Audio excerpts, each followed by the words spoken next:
जानकर आप लोग इस तरह की बॉम्बार्डमेंट करते हैं राखी जी, क्यों करते हैं आप एक के बाद एक इस तरीके से?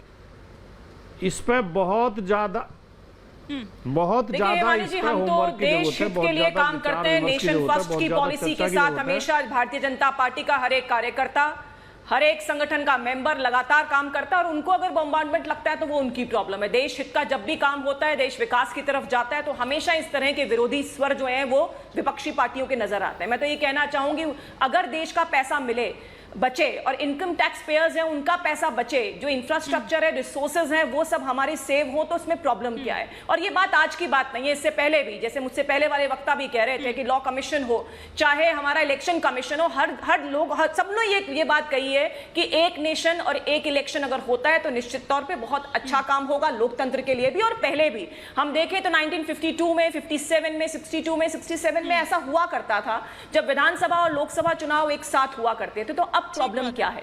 देखिए, कोई स्पष्ट तौर पे नहीं बता पाएगा कि प्रॉब्लम क्या है, क्योंकि आपने नीतीश कुमार जी का भी पुराना स्टेटमेंट दिखाइएगा, अखिलेश जी का भी पुराना स्टेटमेंट दिखाइएगा, जिनमें उन्होंने वन नेशन वन इलेक्शन को फेवर किया है। कि बार बार जो बदलते हैं अपने स्वरों को, बार बार अपने स्टैंड को बदलते हैं, जनता देख रही है। और इसीलिए जो ग्रुप बना हुआ है जिसमें सिर्फ अपने परिवार की बात, अपनी बात जो की जाएगी उसमें जनता विश्वास नहीं करेगी। अभी इससे गुरेज होनी चाहिए। अब हो सकता है कि ये भाटी जी ने कहा हो, क्योंकि भाटी जी को याद हो कि 2018 में या 19 में अखिलेश यादव की तरफ से क्या बयान आया था या नीतीश कुमार की तरफ से क्या बयान आया था। लेकिन आदिल खान जी, क्या सीधा सीधा फायदा यहाँ पर नहीं दिखता है कि पैसा बचेगा, समय बचेगा, वो संसाधन तमाम जो इतने वेस्ट होते हैं? और ये लॉ कमीशन की रिपोर्ट है 2018 की, अगर यहाँ पर बात करें तो वो भी इसको फेवर करता हुआ, वो भी इसके पक्ष में यहाँ पर नजर आया था। न केवल इतना बल्कि आचार संहिता लागू होने के बाद किस तरह से जो वो तमाम नीतियां जो है, योजना जो है वो टल जाती है। ये नुकसान नहीं है सर? हिमानी जी, देखिए, आम आदमी पार्टी इसको शगुफा क्यों बोल रही? क्योंकि 10 दिन के पहले आपने एक कमेटी बना दी। वो कमेटी पूरे देश के हर राज्यों में जाकर बात करके कैसे हर राज्यों पर चर्चा करके एक फैसला ले पाएगी? 10 दिन के अंदर कौन सी कमेटी बना करके आप कैसे किसी चीज को पास करा सकते हैं? ये पूरी तरीके से इस देश के ज्वलंत मुद्दों को भटकाने के लिए भारतीय जनता पार्टी ने एक शगुफा छोड़ा है।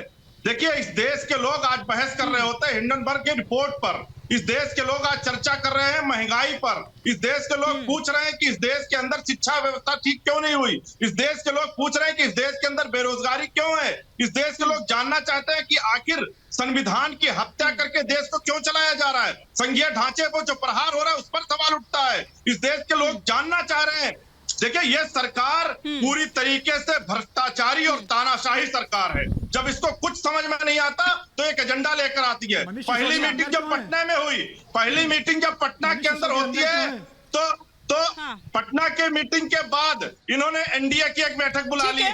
दूसरी मीटिंग के बाद जवाब दीजिए, मनीष सिसोदिया अंदर क्यों है कर दिए।